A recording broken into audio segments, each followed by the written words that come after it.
Hello friends, இன்றைக்கி நம்ம வீடியோவில் ஸ்லீவ் டிசைன் தான் பார்க்க போகிறோம். ரொம்ப ஈஸியான ஸ்லீவ் டிசைன், பிக்னர்ஸ் கூட ரொம்ப ஈஸியாக ஸ்டிச் பண்ணிடலாம். நீங்கள் ஷார்ட் ஸ்லீவ் தைக்கிற மாதிரி இருந்தால் கண்டிப்பாக இந்த டிசைனை ட்ரை பண்ணி பாருங்கள். இப்போது இந்த ஸ்லீவ் டிசைனை எப்படி தைக்கிறதுன்னு பார்க்கலாம். இந்த ஸ்லீவ் டிசைன் தைக்கிறதுக்காக நான் லைனிங்கும் மெயின் பீஸும் எடுத்திருக்கேன். இப்போது லைனிங்கில் ஸ்லீவோட பேட்டர்ன் போட்டு வச்சுருக்கேன். இப்போ நான் எடுத்திருக்க அளவு ஸ்லீவோட லென்த்து ரெடி அளவு 4.5 இன்ச் எடுத்திருக்கேன். மேலே ஷோல்டர் ஜாயின் பண்ண ஒரு 1/2 இன்ச்சும் கீழே அடித்து திருப்ப ஒரு 1/2 இன்ச்சும் சேர்த்து 5.5 இன்ச்சாக எடுத்திருக்கேன். ஸ்லீவோட அகலம் 7 இன்ச் எடுத்திருக்கேன். தையலுக்காக 1.5 இன்ச்சு சேர்த்து எடுத்திருக்கேன். கீழே கை சுற்றளவு 5.5 இன்ச் எடுத்திருக்கேன். அது கூடவே தையலுக்கு 1.5 இன்ச்சு சேர்த்து எடுத்திருக்கேன். ஸ்லீவோட இறக்கம் 3 இன்ச்சு மார்க் பண்ணிவிட்டு இங்கேருந்து இப்படி வளைச்சி விட்டுருக்கேன். இப்போ ஸ்லீவோட ஃப்ரண்ட் சைடு நான் இன்னும் மார்க் பண்ணல. ப்ளவுஸோடு அட்டாச் பண்ணும்போது அதை நான் மார்க் பண்ணி கழிச்சு விட்டு இப்போ ஸ்லீவோட ஃபோல்டு சைட்லேருந்து கீழேருந்து ஒரு 3 இன்ச் அளவில் மார்க் பண்ணிக்கிறேன். அகலத்தில் ஒரு 2.5 இன்ச் அளவு மார்க் பண்ணிக்கிறேன். இப்போ நம்ம மார்க் பண்ணதை அப்படியே ஒரு வளைவு மாதிரி போடலாம். இது மாதிரி ஸ்கேல் இருந்தால் நீங்கள் இது மாதிரி வளைச்சி விட்டுக்குங்க, இல்லைன்னா கையிலேயே கூட நீங்கள் இது மாதிரி வளைச்சி விட்டுக்கலாம். இப்போ நம்ம வளைச்சி விட்டதை கட் பண்ணி எடுத்துக்கலாம்.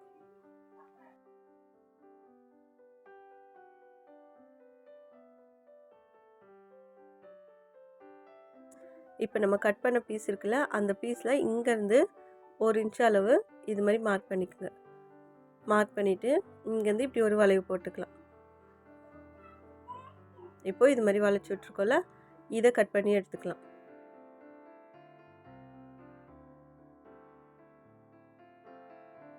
இப்போது இந்த பீஸை தனியாக எடுத்து வச்சுக்கோங்க. இது பேட்ச் ஒர்க் கொடுக்கும்போது நமக்கு தேவைப்படும். மெயின் பீஸோட நல்ல பக்கத்து மேலே இந்த லைனிங் இது மாதிரி வச்சுட்டு இந்த ஓரத்தில் நம்ம தையல் போட்டு எடுத்துக்கலாம். துணி விலகாமல் இருக்கிறதுக்காக நான் குண்டூசியால் பின் பண்ணிக்கிறேன். இப்போ அது மேலேயே நம்ம தையல் போட்டு எடுத்துக்கலாம்.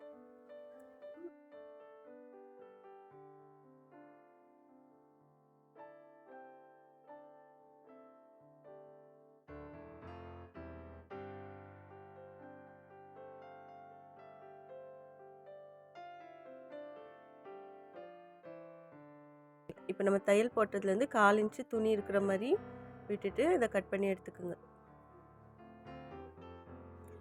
இப்போது 1/4 இன்ச்சு துணி விட்டுருக்கோம்ல, அதில் இது மாதிரி சின்ன சின்னதாக கட் பண்ணி விட்டுக்குங்க. அப்போ தான் நமக்கு திருப்பும் போது அந்த ஷேப் கரெக்டாக வரும். அந்த தையல் மேலே படாமல் அந்த துணியில் மட்டும் இது மாதிரி கட் பண்ணி திருப்புங்க. இப்போ இந்த லைனிங்கை நம்ம திருப்பி விட்டுக்கலாம். இது மாதிரி திருப்பி விட்டுட்டு அது மேலே ஒரு படிமான தையல் போட்டு எடுத்துக்கலாம்.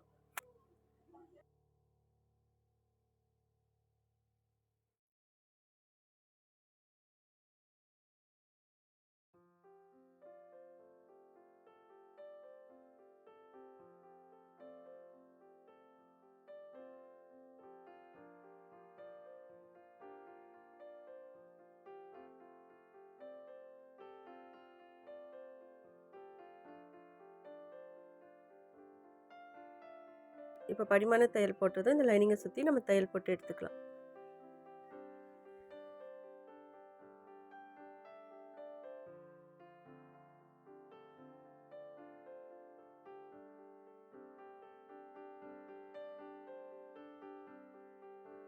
இப்போ பின்பக்கமாக திருப்பி இந்த லைனிங்கை விட எக்ஸ்ட்ரா இருக்க அந்த மெயின் கிளாத்தை கட் பண்ணி விட்டுக்கலாம்.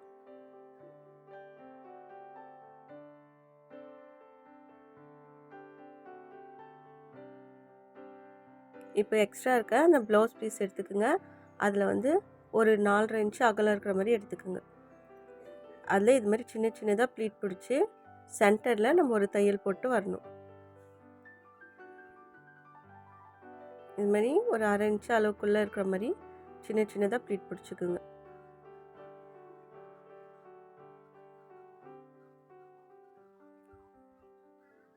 இப்போது சென்டரில் தையல் போட்டாச்சு. இப்போது இந்த 2 ஓரத்துலையுமே அதை கரெக்டாக வச்சு நம்ம தைச்சிக்கலாம்.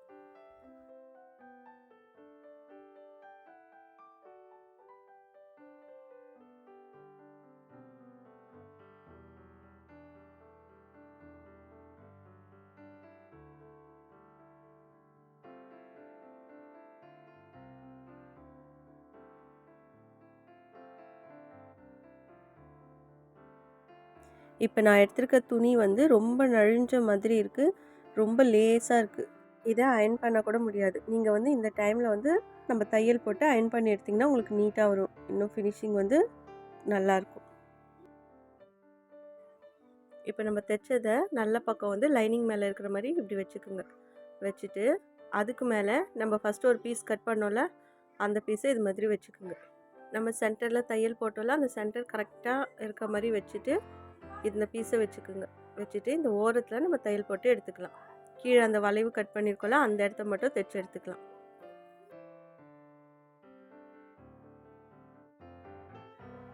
இப்போ தைச்சிட்டு 1/4 இன்ச்சு துணி விட்டுட்டு கட் பண்ணி விட்டுக்குங்க. இது மாதிரி கட் பண்ணிவிட்டு அந்த தையல்லேருந்து அந்த 1/4 இன்ச்சு துணி விட்டுருக்கோம்ல, அதில் இது மாதிரி கட் பண்ணிவிட்டு திருப்பிக்கலாம். அப்போ அந்த வளைவு வந்து நமக்கு கரெக்டாக வரும். இது மாதிரி திருப்பி விட்டுக்குங்க. இப்போது திருப்பி விட்டோம்ல, அது மேலேயே நம்ம படிமான தையல் போட்டு எடுத்துக்கலாம்.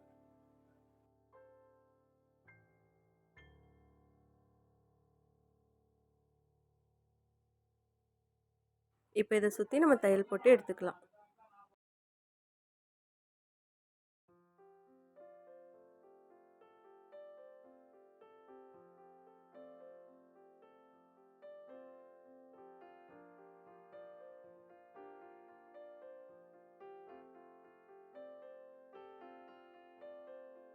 கீழே வளைவாக தைச்சிருக்கோம்ல, அந்த இடத்துல இது மாதிரி கோல்டன் கலர் லேஸ் வச்சு நான் தைச்சி எடுத்துக்கிறேன்.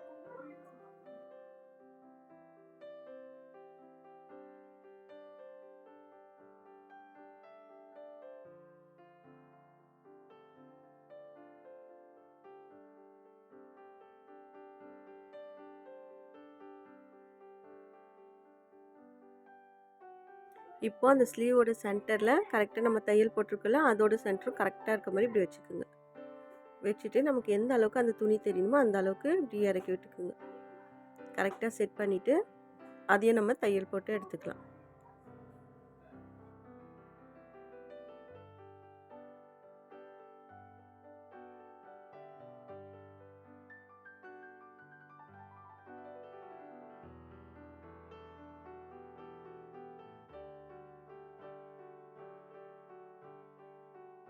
இப்போ சென்டரில் வச்சு தைச்சதும் பின்பக்கமாக திருப்பிக்குங்க. அந்த தையல் போட்டிருக்கலாம், அந்த தையல்லேருந்து ஒரு 1/2 இன்ச் அளவு மட்டும் துணி விட்டுட்டு மீதியே இது மாதிரி கட் பண்ணி விட்டுக்குங்க. இப்போ கட் பண்ணி விட்டதும் இந்த சைட் திருப்பி கீழவும் நம்ம கோல்டன் கலர் லேஸ் வச்சு தைச்சி எடுத்துக்கலாம்.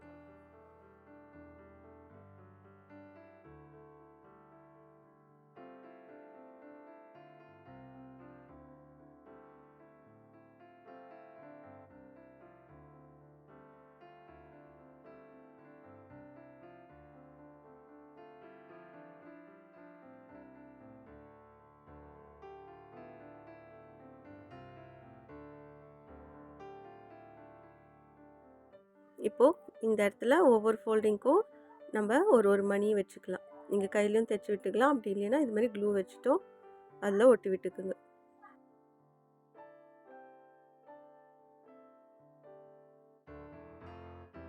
இப்போது அதோட மேல் பக்கத்தில் ஒரு ஸ்டோன் ஒன்று நான் ஒட்டி விட்டுக்கிறேன்.